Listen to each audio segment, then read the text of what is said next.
nih Abu Bakar. Makanya pas udah hartanya tinggal dikit pun, kalau kita kan mungkin akan excuse gini, saya kan udah nyumbang dari dulu ya, dari sejak Nabi awal dakwah juga saya udah orang pertama nih bareng Khadijah, 2 orang nih, ceweknya Khadijah, cowoknya Abu Bakar, 2 orang ini habis-habisan nih untuk dakwah Nabi nih. Kalau sekarang sekali-sekali saya nggak nyumbang, ya wajar dong, dah harta saya juga tinggal dikit.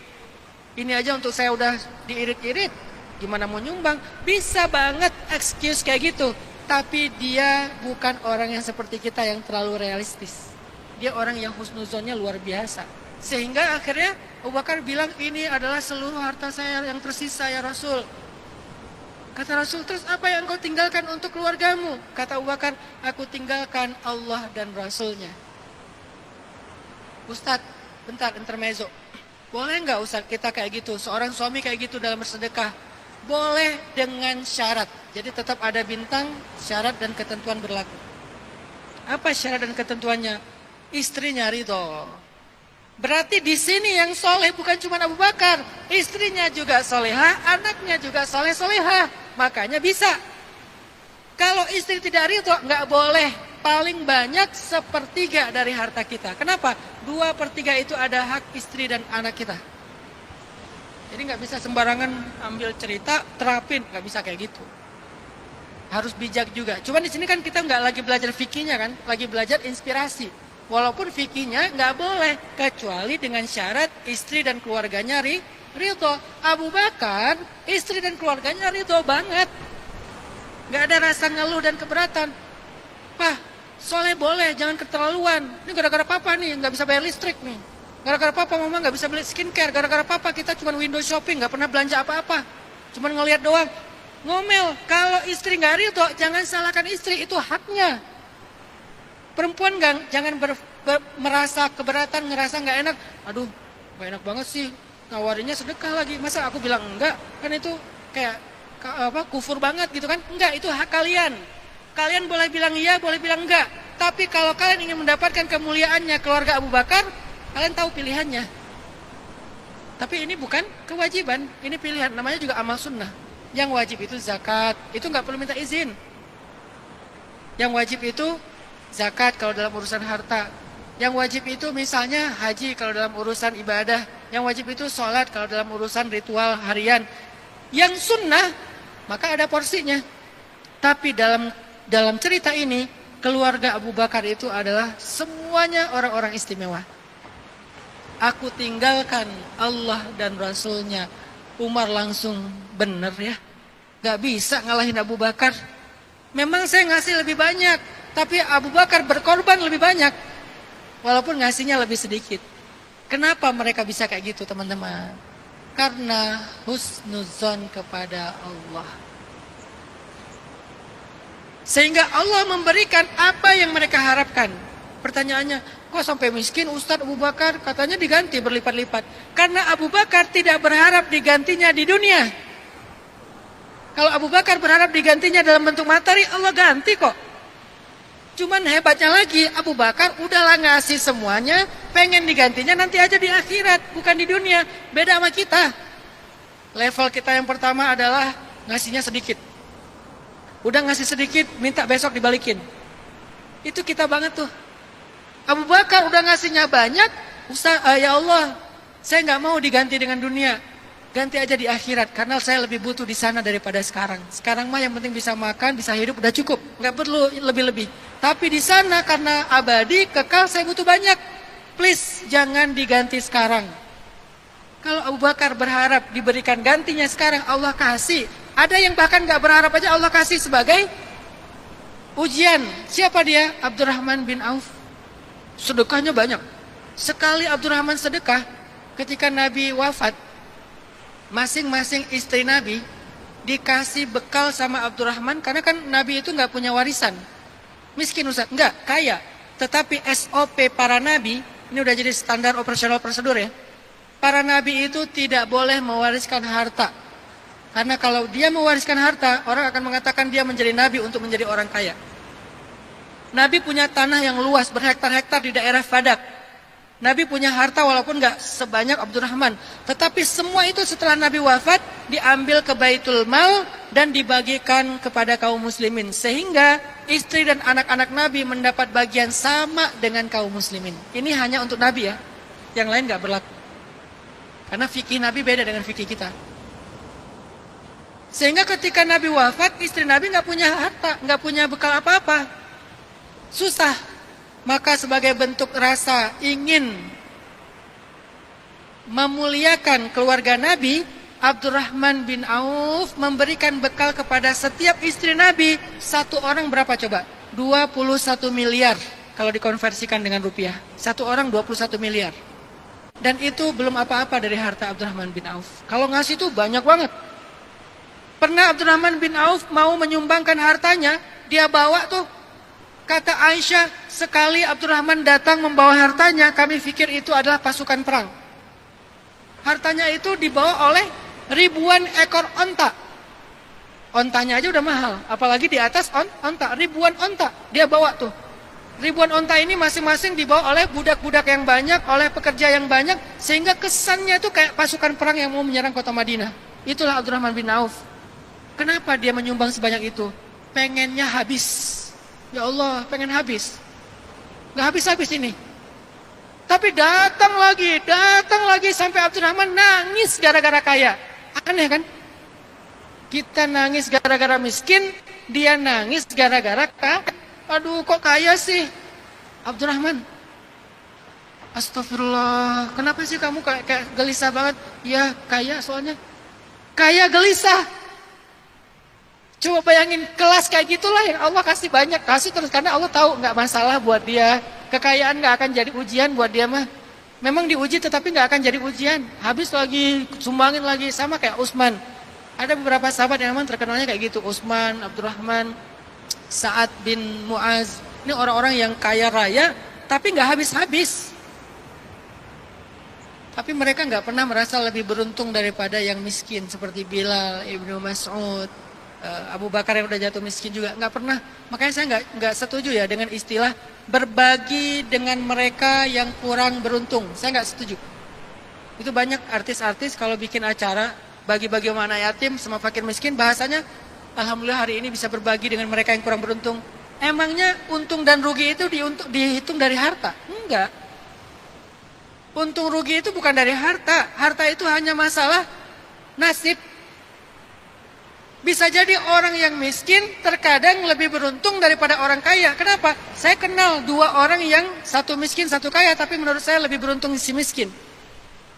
Si miskin ini setiap hari bisa makan bareng dengan keluarganya. Sambil makan mereka bisa ngobrol. Mungkin nggak di restoran, di rumah, tapi ngobrol. Bercanda, ngobrol. Mirip banget dengan film film Indonesia tuh yang orang kaya baru ya, yang kata bapaknya uang banyak gak cukup, sedikit cukup gitu kan. Bisa ngobrol, bisa tanya kamu gimana di sekolah, kamu di kampus kayak gimana, kamu lagi karya apa sekarang, bercanda, makan malam bareng, walaupun ikan dibagi-bagi.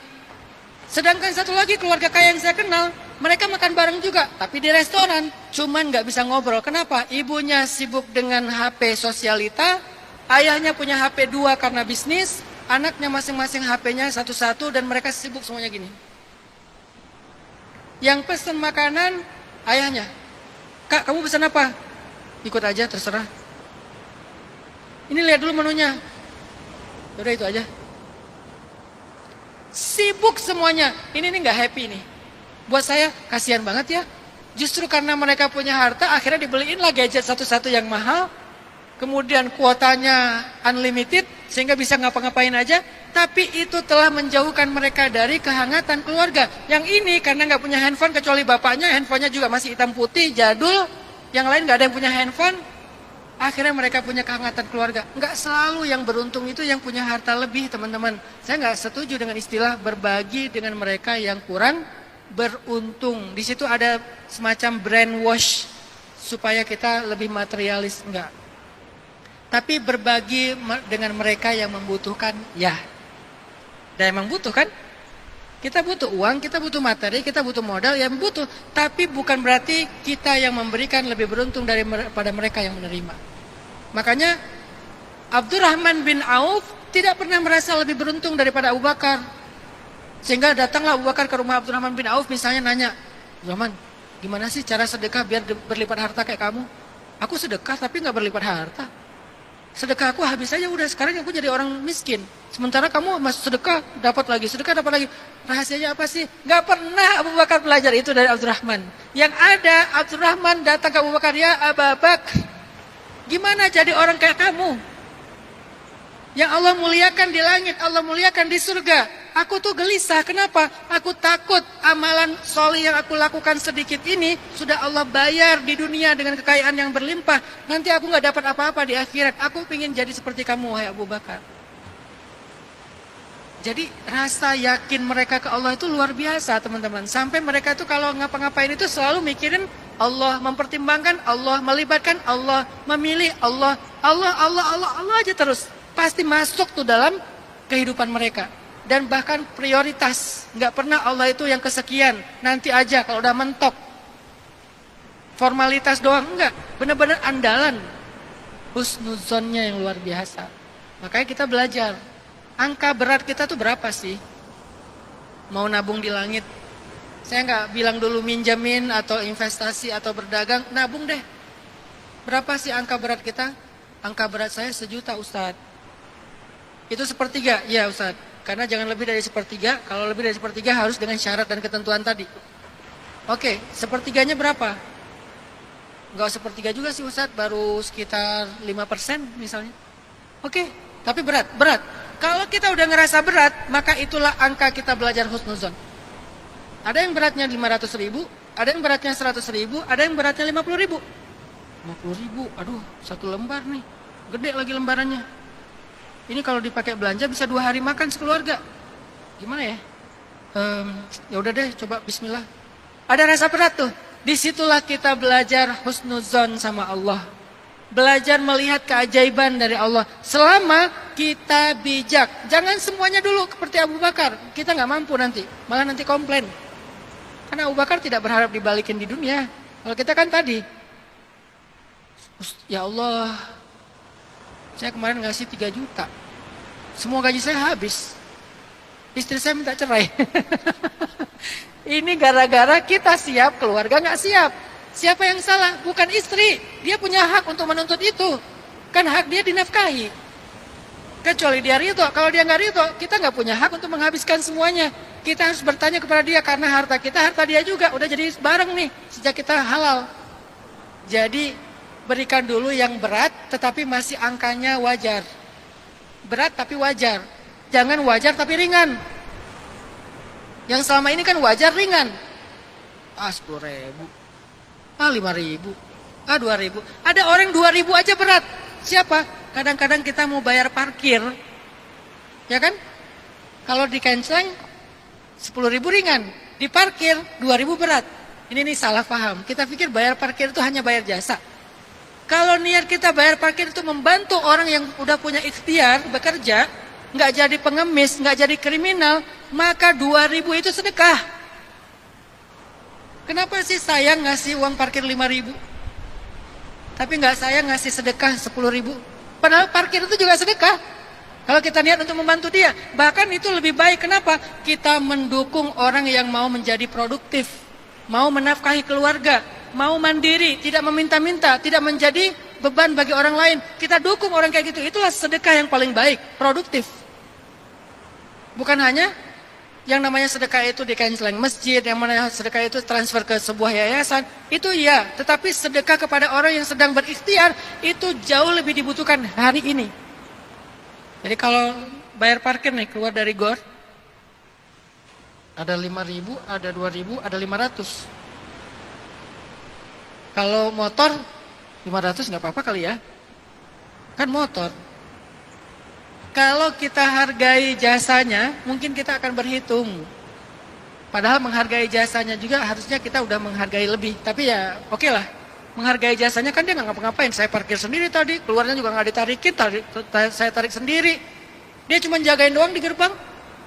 Neduh lah gitu. Sambil main game. Jadi kayak jasanya apa? Udahlah 500 aja. Kalau kita menghargai jasa 500, 1000.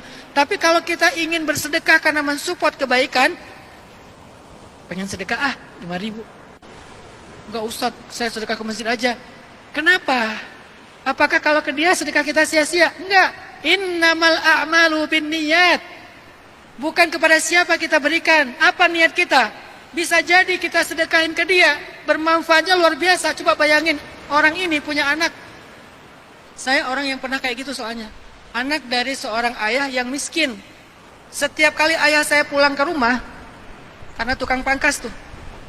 Kalau ayah saya pulang ke rumah, saya selalu nunggu depan pintu. Nih jam pulang nih, jam segini nih. Pas suara sepeda ontel, karena kita nggak punya motor, sepeda ontel, ada suara sepeda lagi diparkirin di depan rumah. Wah, ayah pulang, ayah pulang. Saya waktu itu masih umur sekitar 4 tahun, 5 tahun lah ya. Begitu dia buka pintu, langsung saya peluk kakinya. Mana martabak, mana martabak, mana martabak. Aduh, ayah lupa belum beli martabak. Nggak boleh masuk, nggak boleh masuk. Akhirnya dia keluar lagi cari martabak. Sehingga sampai saat ini, kalau saya melihat ada seorang ayah pejuang dimanapun, apakah dia jualan di kaki lima, apakah dia tukang parkir, apapun profesinya, selama dia ayah pejuang, saya selalu membayangkan ada anak seperti saya di rumahnya. Yang butuh uang sekolah, yang butuh uang makan, yang butuh uang jajan, yang butuh uang. Karena jajan buat anak kecil itu happiness walaupun murah. Jangan dianggap sia-sia banget sih dipakai untuk jajan, uang sedekah saya. Enggak, itu happiness. Kita memberikan support untuk orang bahagia. Niatkan kayak gitu sehingga angka 2.000, 5.000 jadi kecil, lebih kecil daripada ketika kita, lebih ringan daripada ketika kita memberikannya ke tempat yang lain. Kita latihan. Berapa kita yakinnya sama Allah? Lalu berapa kita mulai agak ragu? Coba push the limit. Saya agak kurang tenang kalau ngasihnya 100.000 Ustaz, kasih 100.000 biar tenang. Sampai akhirnya hilang rasa ragu. Wa may yuqashuha nafsi fa ulaika humul muflihun. Siapa yang sudah dibebaskan dari sifat kikir kepada Allah, itulah orang yang sukses, orang yang beruntung. Bahasanya beruntung lagi tuh, bukan rugi. Bukan apa ya? Kalimatnya bukan sukses juga sih, beruntung. Arti untung dapat lebih. Siapa yang dibebaskan dari sifat kikir kepada Allah, kikir kepada Allah, udah bebas, nggak ada lagi sifat kikir kepada Allah. Kalau sedekah, udah sedekah aja. Walaupun tetap ada fikih bijaksananya, tapi angkanya angka yang bukan biasa. Wajar, tapi berat. Jangan udah wajar, ringan pula angka sedekah kita.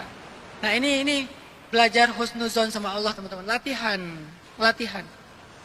Berharap kepada Allah yang baik. Berprasangka Allah pasti ngasih yang baik. Kenapa? Nanti teman-teman kapan-kapan belajar deh tentang Asmaul Husna. Salah satu di antara sifat Allah itu ada yang namanya Rahman. Dan yang kedua Rauf. Tahu nggak arti Rahman itu apa? Rahman itu artinya pengasih. Apa arti pengasih? Banyak orang Indonesia memahami pengasih itu artinya suka ngasih. Bukan. Pengasih itu artinya gampang kasihan. Kalau penyayang baru ngasih. Kalau kasihan itu pengasih. Jadi pengasih dan penyayang gampang kasihan akhirnya ngasih. Makanya Ar-Rahman Ar-Rahim. Maha pengasih lagi maha penyayang. Kasihan ya, bantuin deh. Kasihan ya, tolongin deh. Itu namanya pengasih dan penyayang. Kalau penyayang aja, nolongin. Tapi gak kasihan. Kalau pengasih aja, kasihan ya, tapi gak dibantu. Pengasih doang. Allah pengasih dan penyayang. Udahlah kasihan, bantuin. Makanya Allah punya nama Ar-Rahman, yang maha pengasih. Maksudnya Allah itu mudah sekali kasihan sama hambanya. Lebih daripada seorang ibu yang mudah kasihan kepada anaknya. Atau ayah yang kasihan kepada anaknya. Biasanya beda nih. Kalau ayah dia dekatnya sama putrinya. Kalau ibu sama putranya. Walaupun dua-duanya sayang. Kalau anaknya minta ini, aduh nggak tega ya, kasihan, ya udah kasih aja. Anaknya lagi tidur pulas, mau udah dibangunin, kasihan ya udah biarin aja dulu tidur sebentar lagi. Anaknya nangis, aduh kasihan ya nangis, ya udah kasih aja. Walaupun terkadang jadi nggak bijak, tetapi yang kita ambil di sini adalah betapa pengasihnya ayah dan ibu kepada anak-anak mereka. Saking kasihannya kepada anak, mereka rela berkorban supaya anaknya mendapatkan hidup yang layak. Coba kalau lagi hujan-hujanan naik motor sama ayah. Sementara di motor itu cuma ada satu jas hujan. Siapa yang memakai jas hujan? Ayah, Ustadz. Enggak, anaknya yang pakai jas hujan. Walaupun ayahnya kedinginan, walaupun ayahnya basah, enggak apa-apa. Yang penting anak itu hangat, yang penting anak enggak basah kedinginan. Itu ayah banget. Ibu apalagi? Di rumah makan, yang bagus-bagus dikasih ke anaknya, yang bagus-bagus kasih ke suaminya, ibunya sisa. Kenapa kok mau berkorban? Saking pengasih. Tapi tahukah kita, Allah jauh lebih pengasih daripada ayah dan ibu kepada anaknya. Jauh lebih pengasih.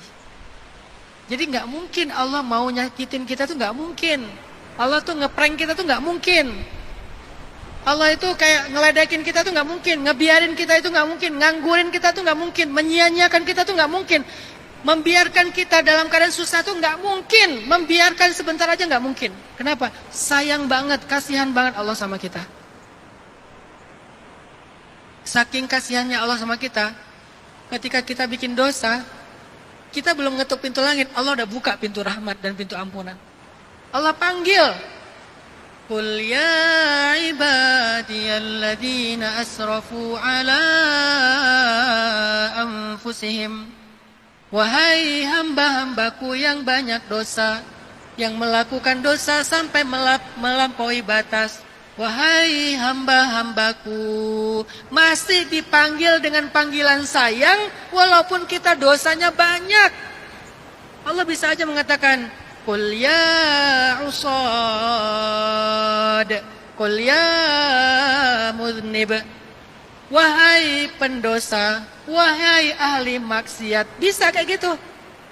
Tapi enggak, saking pengasihnya Allah masih manggil kita, wahai hambaku. Hamba itu kayak ayah manggil, ya bunayya, wahai anakku tersayang. Masih manggil panggilan sayang loh. Padahal kita banyak dosa. Dan dosanya di hadapan Allah lagi. Nggak nganggap Allah banget kalau lagi bikin dosa tuh. Seolah-olah Allah nggak ngeliat, nggak nganggap. Tapi Allah masih nunggu nih. Sebulan bikin dosa, belum taubat. Setahun bikin dosa, belum taubat. Dari Ramadan ke Ramadan, Allah tunggu dari Jumat ke Jumat dulu nih. Atau harian, Allah tunggu malam hari tuh. Malam hari, sepertiga malam terakhir, Allah tunggu. Siangnya kita berbuat dosa, Allah tunggu di malam hari. Siapa tahu nanti malam dia taubat. Pas malamnya kita nggak taubat, Allah datangin. Kata Nabi, setiap malam Allah turun ke langit dunia. Lalu memanggil hamba-hambanya. Hal min taib. Wahai hamba-hambaku yang punya dosa, ada yang mau taubat? Aku udah ada di sini nih. Coba bayangin, yang butuh siapa sih? Sampai Allah yang harus turun, bukannya kita yang menghadap Allah. Allah yang datangin kita. Nanya, sepertiga malam terakhir, hal min taib. Ada yang butuh ampunan? Ada yang pengen bertaubat? Sini, pasti aku ampuni. Hal min dihajah. Ada yang butuh bantuan? Sini aku bantu. Sepertiga malam, gak datang kitanya, gak bangun. Hari pertama, hari kedua, hari ketujuh, Allah tunggu di hari Jumat. Hari Jumat mudah-mudahan dia datang. Nggak datang juga. Allah tunggu di Ramadan setahun sekali. Mudah-mudahan Ramadan dia bertaubat.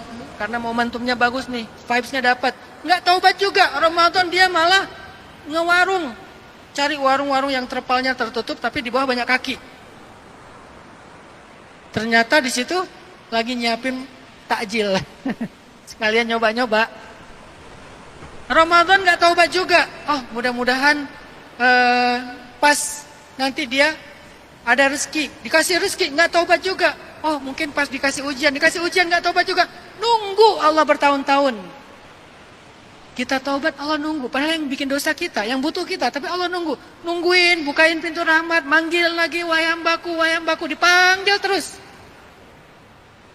Setelah sekian tahun, sekian lama kita berdosa, tiba-tiba kita sadar, kita bilang, ya Allah, saya udah capek. Saya pengen pulang kepadamu ya Allah. Saya pengen bertaubat ya Allah. Baru kita ngomong kayak gitu, Allah mendatangi kita dalam keadaan seperti berlari dan Allah tuh bahagia banget. Tahu nggak seperti apa bahagianya Allah, kata Nabi? Nabi menceritakan ada seorang laki-laki yang naik onta sendiri melakukan perjalanan di tengah padang pasir. Tiba-tiba terjadi badai, dia jatuh dari ontanya hilang, dia bingung, kehilangan onta, kehilangan jalan, sehingga dia panik takut mati tuh. Tapi setelah seharian dia nyari onta, nggak ketemu, sampai dia kemudian berputus asa, dia duduk, dia berbaring, dia nggak kuat lagi ngapa-ngapain. Tiba-tiba di hadapannya ada ontanya kembali dengan bekalnya. Seketika itu dia jingkrak, dia mengatakan, "Ya Allah, terima kasih, Engkaulah hambaku dan aku Tuhanmu." Dia ngomongnya kebalik. "Ya Allah, Engkaulah hambaku dan aku Tuhanmu," kata Nabi. Saking dia senangnya sampai dia bicaranya kebalik. Dia sebut Allah hambanya, dia Tuhannya. Sesungguhnya kata Nabi, Allah lebih senang daripada orang itu melihat hambanya bertaubat. Bayangin, senangnya Allah. Orang ini saking senangnya aja ngomong kebalik-balik. Allah lebih senang daripada orang ini ketika mengetahui ada hambanya yang pengen taubat. Jadi Allah tuh kasihan banget sama kita. Allah tuh nggak mau menyiksa kita. Tetapi Allah sudah membuat sebuah hukum, sunnatullah. Yang berbuat dosa tidak bertaubat, maka dia mendapatkan keadilan Allah, yaitu hukuman. Tapi sebelum Allah menghukum, Allah sudah memberikan sebanyak mungkin kesempatan untuk diampuni. Hukuman itu pilihan terakhir yang memang nggak mau mengambil ampunan Allah sekalipun. Tapi kalau dia mau ngambil, dimudahin sama Allah. Cukup istighfar. Nggak ada taubatnya Bani Israel yang harus bunuh diri. Bani Israel, taubat itu bunuh diri loh. Baru diterima. Kita, astagfirullahaladzim. Sekali aja cukup. Kenapa harus berkali-kali Ustaz? Bukan untuk diampuni. Kita beristighfar berkali-kali untuk membersihkan hati. Kalau untuk diampuni, sekali aja cukup. Jadi jangan salah paham ya. Katanya Allah baik. Kenapa istighfar harus 1000 kali? Harus 100 kali setiap hari? Emang gak cukup sekali? Cukup kalau untuk sekedar dapetin ampunan Allah. Sekali aja cukup. Tapi hati kita masih kotor. Ampunan dosanya sudah, tapi kotornya masih ada. Membersihkannya dengan banyakin istighfar, penyesalan. Biar hati kita bersih. Ngapain hati bersih Ustaz? Kalau hati kita kotor, susah dapat kebaikan dari Allah. Allah itu maha suci, tidak menerima kecuali yang suci. Tidak memberikan kepada kecuali tempat yang suci. Al-Quran gak masuk. Hidayah gak masuk. Rahmat gak masuk. Jadi banyakin istighfar supaya bersih, bukan supaya diampuni. Kalau diampuni, sekali aja cukup. Asal istighfarnya dari hati. Begitu kita katakan, astagfirullahaladzim. Udah, Allah hapuskan semua dosanya. Sekali aja. Sisanya, astagfirullah. Istighfar yang kedua sampai yang kesekian ribu, coba bayangin kita lagi gini. Astagfirullah. Lagi bersihin hati tuh. Karena bisa jadi hati kita udah jadi kerak. Namanya baju kalau udah kotor banget nodanya atau piring udah berkerak, yang ngebersihinnya berkali-kali. Jadi bukan karena Allah tidak pengampun. Husnuzan sama Allah, belajar berbaik sangka sama Allah. Allah pasti kasihan sama saya, nggak tega Allah sama saya. Kalau ibu aja nggak tega, apalagi Allah. Nggak mungkin dong Allah nyia-nyiain saya, nggak mungkin dong Allah mentelantarkan saya. Apa firman Allah di Ad-Duha? وَالضُّحَى وَاللَّيْلِ إِذَا سَجَى مَا وَدَّعَكَ رَبُّكَ وَمَا قَلَى. Allah tidak pernah meninggalkan kamu dan tidak pernah benci kepadamu. Gak pernah. Allah gak pernah benci sama kita. Allah gak pernah ninggalin kita dalam keadaan terlantar. Gak pernah. Apa buktinya? Alam yajidka yatiman fa'awa wa wajadaka dhallan fahada wa wajadaka a'ilan fa'aghna. Bukankah Allah mendapati kamu dalam keadaan yatim, Allah beri kamu keluarga? Bukankah Allah mendapati kamu tersesat di padang pasir, Allah memberikan kamu jalan sampai ke negerimu? Bukankah Allah mendapati kamu dalam keadaan lapar, Allah mencukupkan rezeki untukmu? Allah gak pernah ninggalin kamu. Kita belajar itu dulu teman-teman. Gak usah yang lain-lain dulu. Husnuzon dulu sama Allah. Barulah nanti berlaku apa yang disampaikan oleh Nabi dalam hadis qudsi, Ana inda dhanni abdi bi. Aku tergantung prasangka hambaku kepadaku. Allah itu tergantung prasangka kita. Berbaik sangka aja. Nggak usah sebelum berdoa nih. Karena doa itu luar biasa juga, dahsyat. Tapi sebelum kita ngomongin doa, ngomongin amalan-amalan yang istimewa, ngomongin penjemput rezeki dan seterusnya, nomor satu, as-siqah billah, husnuzon billah, berbaik sangka dan percaya kepada Allah. Itulah nomor satu. Ngapain kita berdoa tapi kita masih ragu? Orang yang berdoa dengan yakin dan husnuzon, doanya itu benar-benar silah, senjata. Senjata banget tuh doa. Arti senjata apa? Bisa diandalkan. Makanya kenapa Nabi bilang doa itu senjatanya orang yang beriman? Maksudnya apa? Seolah-olah kalau kita lagi perang, menghadapi musuh, biar kita selamat, kita butuh senjata dong. Senjata kita apa? Pertama, senjata kita tombak. Kedua, panah. Ketiga, pedang. Keempat, perisai. Itu senjata. Termasuk baju besi. Semua itu senjata. Sehingga kita bisa mengalahkan musuh dan bisa selamat dalam peperangan. Maka, kalau hidup kita itu serumit peperangan, semengerikan peperangan, seberesiko peperangan, semengancam peperangan, maka ada satu senjata yang paling ampuh untuk selamat dari peperangan hidup, yaitu doa. Seolah-olah kayak gitu, maksud dari analogi Nabi. Maka andalkanlah doa supaya kita menang. Andalkanlah doa supaya kita selamat. Andalkanlah doa supaya kita tidak terluka. Andalkanlah doa supaya kita mendapatkan kebaikan-kebaikan. Andalkanlah doa sebagai senjata dalam hidup. Tapi doa yang mau dijadikan senjata itu ada kekuatannya. Karena ada senjata yang baru sekali beradu dengan musuh patah. Pedang yang tidak baik baru sekali beradu patah. Ada senjata yang tidak ampuh di medan perang. Maka senjata doa itu akan jadi tajam, akan jadi kuat, akan jadi tangguh, akan jadi ampuh kalau dibarengi dengan kekuatan. Dan kekuatannya itu adalah kekuatan iman. Makin kuat imannya, makin ampuh senjata doanya. Padahal doanya sama nih. Yang ini doanya gini, ya Allah, jangan dia dong. Kayaknya gak kebayang dah hidup saya bareng dengan dia serumah. Yang ini nih. Yang ini, ya Allah, please dia aja. Kayaknya dia saya banget lah pokoknya. Ternyata jadian. Padahal doanya bertolak belakang. Kenapa? Padahal sama-sama berdoa. Yang satu ampuh, yang satu kok nggak ampuh. Yang satu dengan iman, yang satu dengan ragu. Saya pernah kayak gitu. Istri saya bilang, ya Allah, kayaknya bukan itu deh. Takut. 5 ciri, bukan 5 ciri, 5 spek calon suami yang dia nggak mau, 5-5-nya ada di saya. Ya Allah, please jangan itu, ya Allah, please jangan itu. Saya, ya Allah, itu aja, itu banget. Pokoknya udah itu aja, udah nggak ragu lagi, ya Allah, please. Jadi, pas saya datang dia nggak bisa nolak.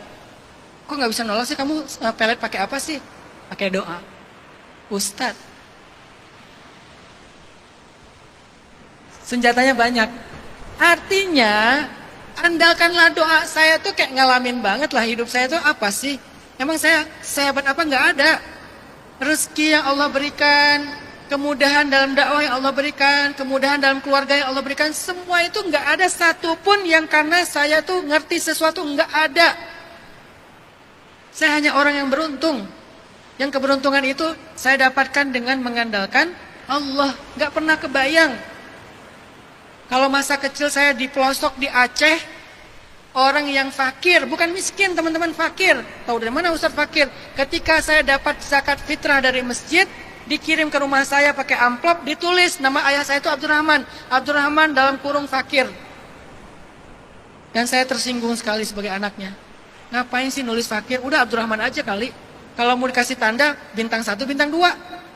Bintang 2 miskin, bintang 1 fakir kan bisa ya. Yang penting kita gak tersinggung gitu. Ini jelas, nama Abdurrahmannya kecil, fakirnya gede.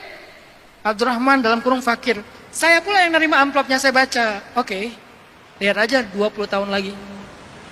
Saya gak mau lagi kayak gini nih, menerima amplop sebagai orang fakir. Dan kalau saya memberikan ke orang, saya gak mau menyinggung perasaan orang itu kayak gini. Oh, dengan kondisi kayak gitu, yang kita kalau naik angkot tuh sama mama, saya manggilnya mama. Kalau naik angkot sama mama tuh, saya udah SMP kan udah gede ya. Kelas 2 SMP, kelas 1 SMP kan udah gede tuh. Naik angkot nggak boleh duduk. Bang, jangan duduk bang, nanti bayar. Oh iya mak, karena berdiri gini. Angkot SMP berdiri di dalam kan gini, karena kepala kita udah tinggi. Demi supaya nggak bayar. Mak, tapi kan kosong. Tapi mama nggak punya duit untuk bayar. Berdiri aja bang. Oh iya mak, berdiri aja. Sampai saking seringnya ibu saya ribut sama supir angkot, saya punya cita-cita. Salah satu life goal saya itu adalah, wishlist saya itu adalah pengen beli kendaraan supaya mama bisa naik mobil sendiri. Qadarullah, mama meninggal dalam musibah tsunami. Saya masih kuliah di Mesir. Akhirnya saya ingin mengganti itu dengan kendaraan di akhirat. Saya harus hafal Al-Quran supaya punya kendaraan untuk orang tua. Tapi untuk keluarga, saya pengen anak saya nggak ngerasain lagi seperti yang saya rasain, naik angkot suruh berdiri padahal udah SMP. Itu artinya nggak pernah saya membayangkan Allah akan mengganti kehidupan saya menjadi jauh lebih mudah, lebih nyaman kalau hanya mengandalkan diri saya sendiri. Nggak mungkin teman-teman, sering salah. Saya sering salah pilih jurusan, salah pilih usaha, akan sering salah pokoknya. Secara akademik nggak sukses amat, biasa-biasa aja walaupun kuliah di Mesir, tapi bukan orang yang cum laude, yang S3. Saya bahkan dapat nilai pas dapat ngelihat ijazah, jadi apa dengan ijazah kayak gini ya? Nggak bisa ngandelin diri sendiri. Satu-satunya yang membuat saya ada di titik ini, walaupun ini biasa aja dibandingkan beberapa orang yang sukses di hadapan saya, tapi saya merasa udah lebih baik daripada masa lalu saya, karena Allah, bukan karena saya.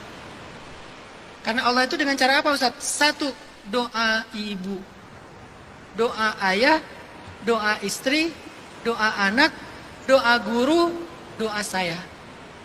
Doa saya itu yang kesekian.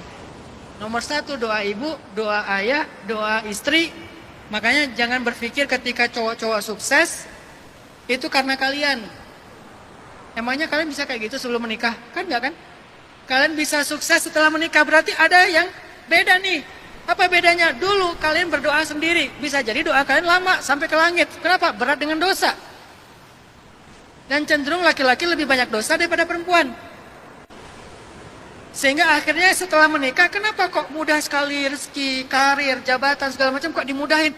Karena ada yang diam-diam mendukung kalian, tidak secara langsung, tetapi di atas sajadah, yaitu doanya yang tidak ada hijab dengan Allah. Doa siapa? Ibu kita, ayah kita, istri kita, anak kita, guru kita. Baru yang keenam mungkin kalau nggak ada yang lain juga nih, kita. Intinya sih doa, tetap aja doa. Makanya saya katakan doa itu emang dahsyat sih. Dengan syarat yakin di dalam hati. Gak pernah terbayangkan saya kuliah di luar negeri, gak ada beasiswa, berangkat gak punya modal, gak bawa uang 1 rupiah pun bisa selamat.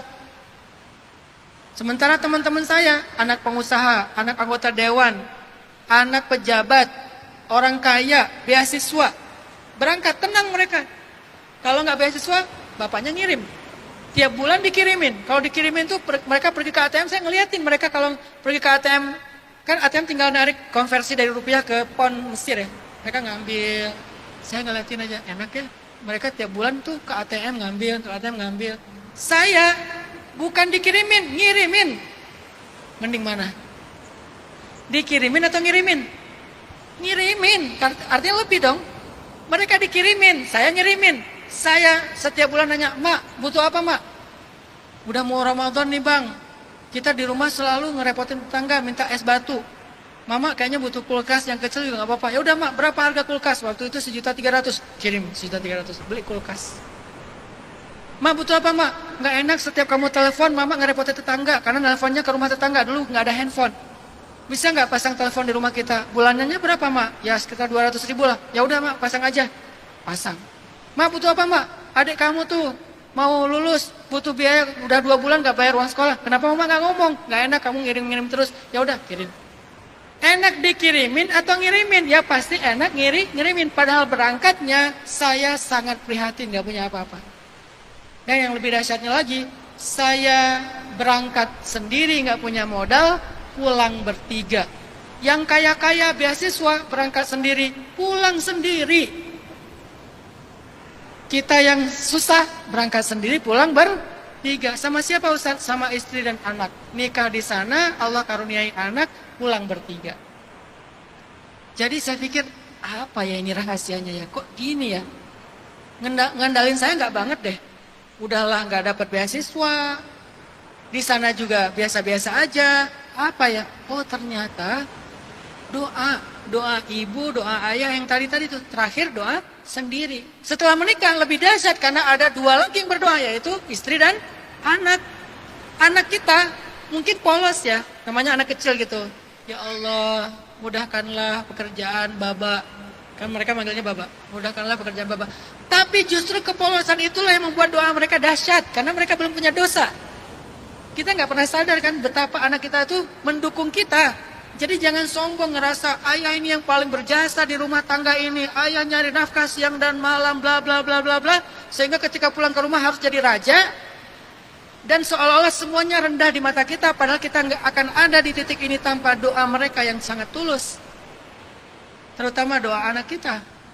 Kenapa kita marahi dia? Kenapa kita sampai menyakiti dia? Kenapa kita sampai menyakiti bahkan menzolimi dia? Seperti kejadian-kejadian akhir-akhir ini bahkan membunuh anaknya sendiri. Kenapa? Karena ini orang udah nggak belajar iman lagi, udah nggak belajar agama lagi, udah nggak belajar bijaksana. Yang muncul hanyalah hawa nafsu dan amarah. Hanya gara-gara nggak bisa membiayai anaknya khitan, dipotong kemaluannya. Hanya gara-gara anaknya minta jajan, dibunuh. Balik lagi, kita belajar husnuzon sama Allah. Maka semuanya bisa mulai berubah teman-teman. Awal dari perubahan hidup kita, coba perbaiki dulu hubungan kita dengan langit. Terakhir, ada satu quote dari para ulama yang mudah-mudahan ini bisa kita catat jadi kayak guidance kita, life hacks kita, quote dalam hidup kita. Kata para ulama, man aslaha ma bainahu wa bainallah, aslahallah ma bainahu wa bainan nas. Artinya, siapa yang memperbaiki hubungan antara dia dengan Allah, Allah akan memperbaiki hubungan dan urusan antara dia dengan manusia. Jadi awal dari segala kebaikan di dalam hidup kita, perbaiki dulu hubungan kita dengan Allah. Pikiran kita, keyakinan kita, ibadah kita. Siapa yang memperbaiki urusan antara dia dengan Allah, Allah perbaiki urusan antara dia dengan manusia. Siapa yang memperbaiki hubungan dia dengan Allah, Allah perbaiki hubungan dia dengan manusia. Itu quote pertama. Dan quote yang kedua, man aslaha sariratahu, aslahallahu alaniyatahu. Siapa yang memperbaiki yang tidak tampak, yaitu iman hati, maka Allah akan memperbaiki yang tampak.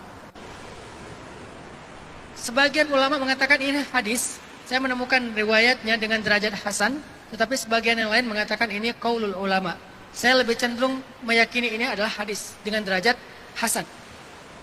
Siapa yang memperbaiki hubungannya dengan Allah, Allah perbaiki hubungannya dengan manusia. Siapa yang memperbaiki urusan yang tersembunyi, yaitu hatinya, Allah akan perbaiki urusan yang tampak, yaitu hidupnya.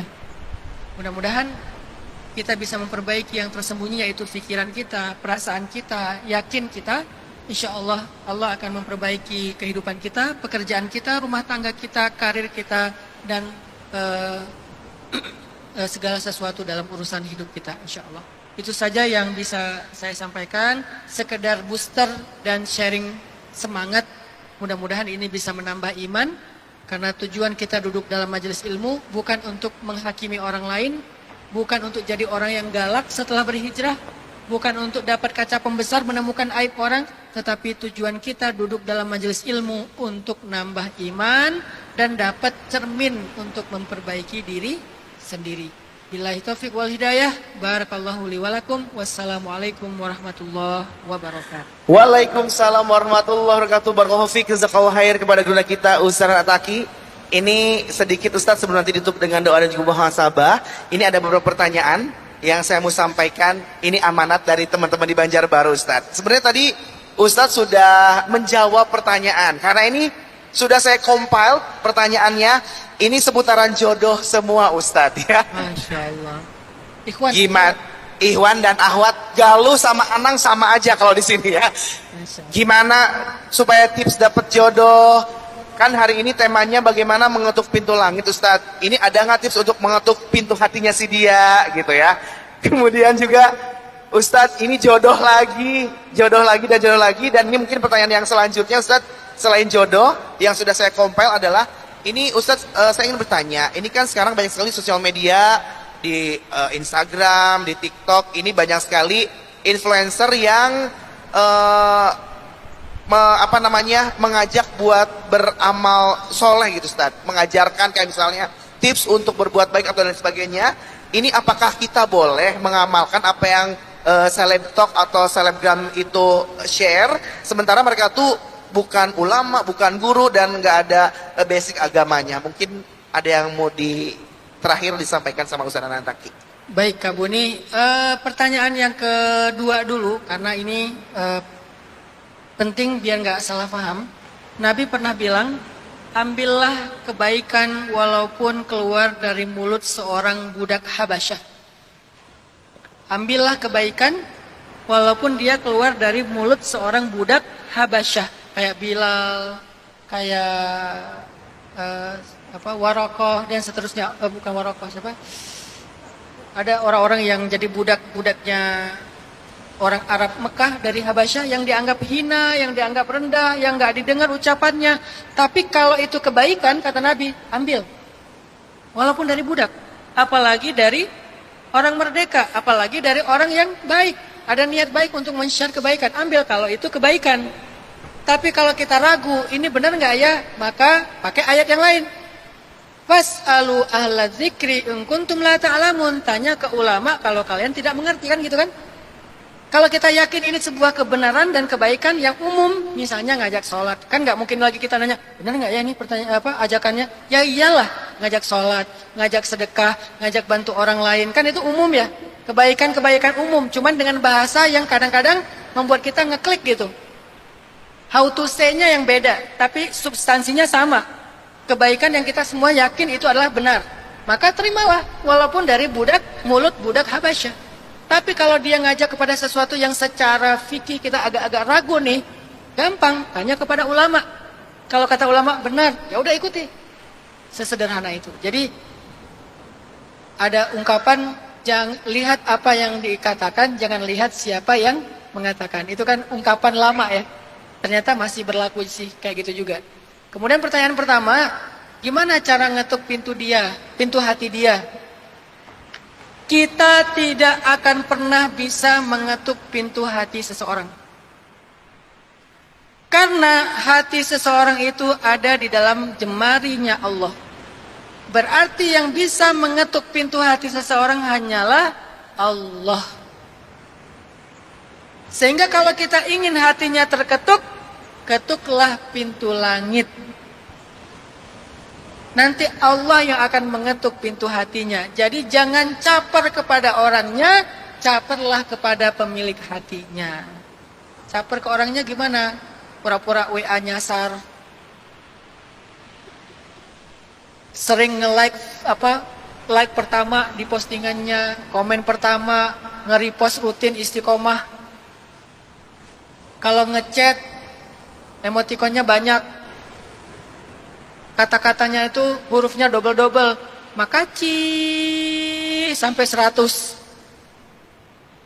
Kenapa? Karena caper. Pengen dia terketuk pintu hatinya dengan capernya kita. Lewat teks, lewat gambar, lewat suara, lewat ekspresi, lewat tingkah laku. Main basket, tadinya biasa aja. Main futsal, tadinya biasa aja. Pas dia lewat langsung, wah ngegolin. Padahal gawang sendiri. Saking capernya. Saking capernya tuh pengen perform yang terbaik, performance terbaik. Saking capernya. Sekarang kita ralat ya. Jangan caper kepada dia, tapi caperlah kepada pemilik hatinya. Kenapa? Karena kita nggak akan pernah bisa mengetuk hati seseorang. Hati orang itu ada di antara jemarinya Allah, kata Nabi. Maka hanya Allah yang bisa mengetuk hatinya. Caranya, caperlah ke Allah.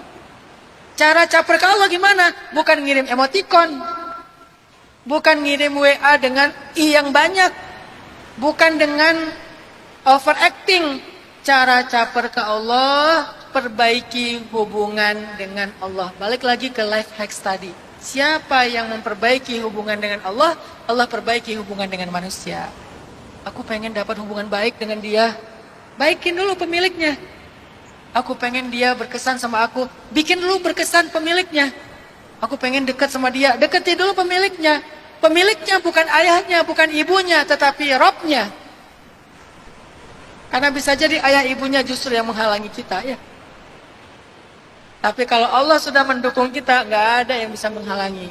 Belajar dari siapa jomblonya sahabat? Julaibib. Belajar dari Ali dan Fatimah, cinta dalam diam. Mereka semuanya mengandalkan Allah, tidak mengandalkan caper-caperan.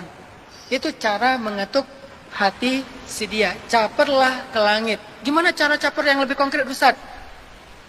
Lagi ngecengin nih. Ngecengin apa? Lagi PDKT. Lagi nargetin.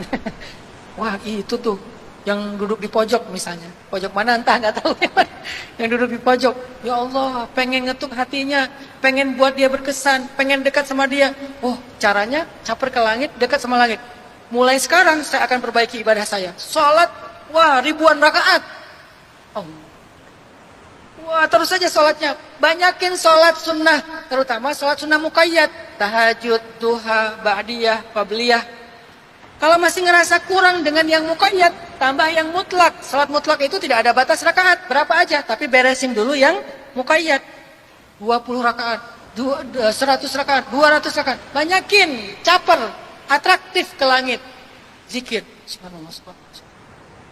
Lagi di motor, lagi di mobil. Full zikir, kenapa? Lagi caper ke langit. Baru kemudian ungkapin perasaan kita.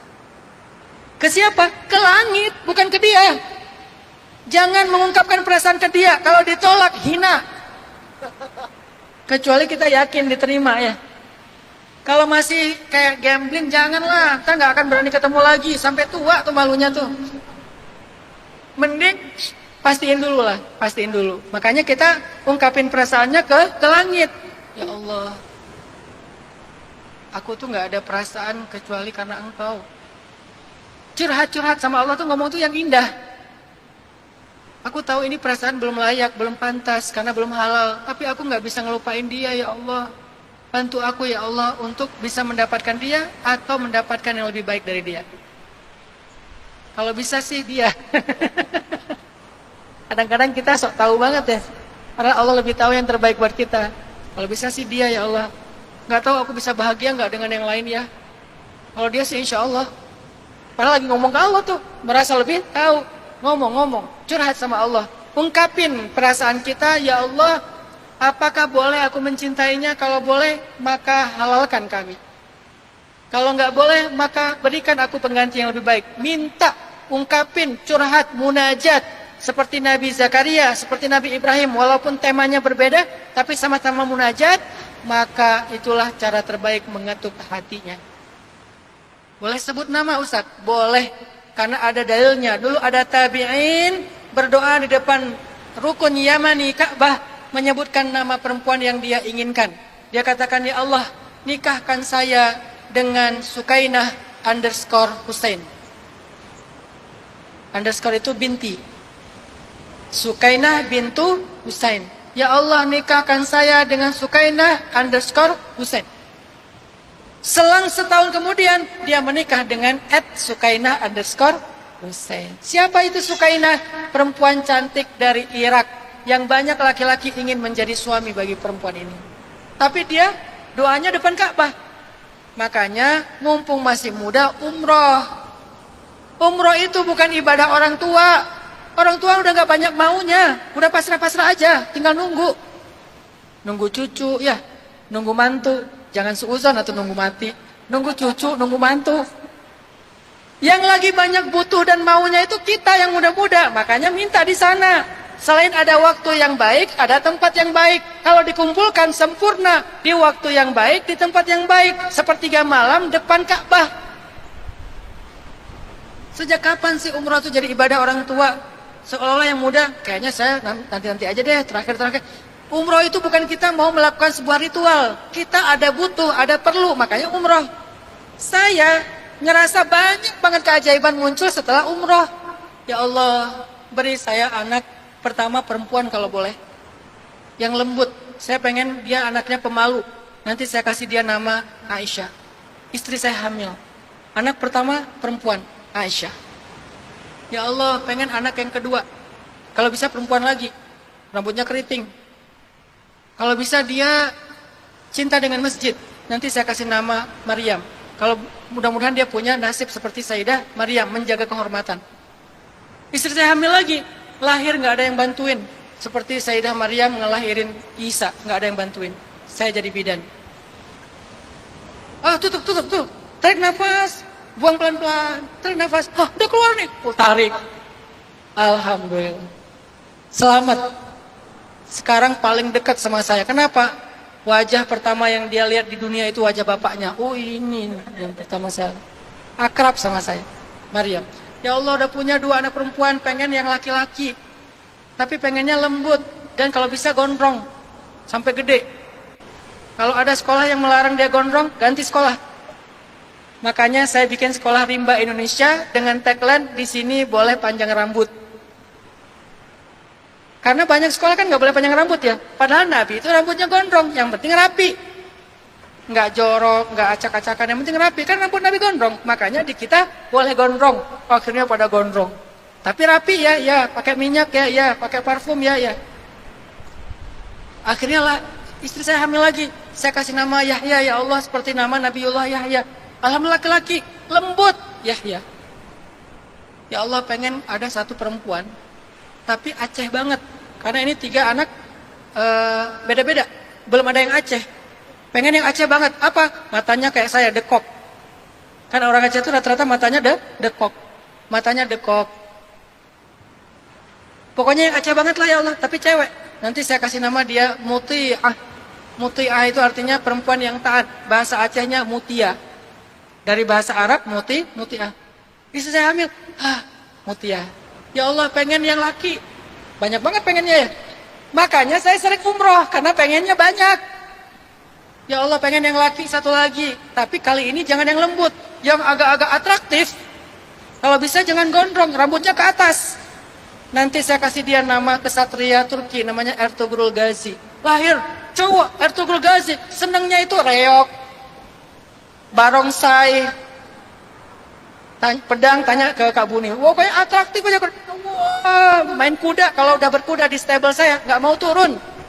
Kalau kakaknya senangnya ngelukis, senangnya seni. Kalau adiknya senangnya, wah kakaknya dipukul-pukulin. Wah ini nih, begini berarti doa tuh. Sampai ada doa yang saya nggak berani baca di depan Ka'bah, takut dikabulkan. Ini bukan saking saya hebat, bukan. Saking percayanya doa itu pasti dikabul. Sampai saya angkat tangan, nggak jadi, ya Allah. Kenapa? Kalau dikabulkan, rame nih. Nggak jadi deh. Saking percayanya sampai gitu.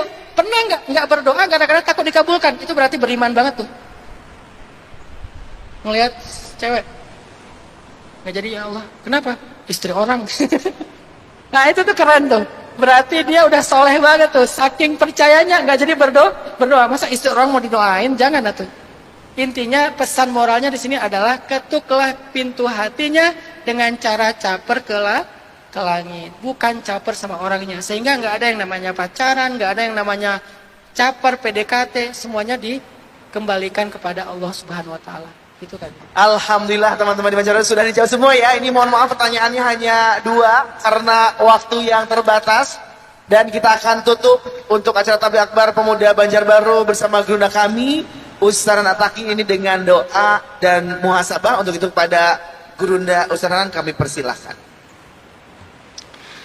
A'udzu billahi minasy syaithanir rajim. Bismillahirrahmanirrahim.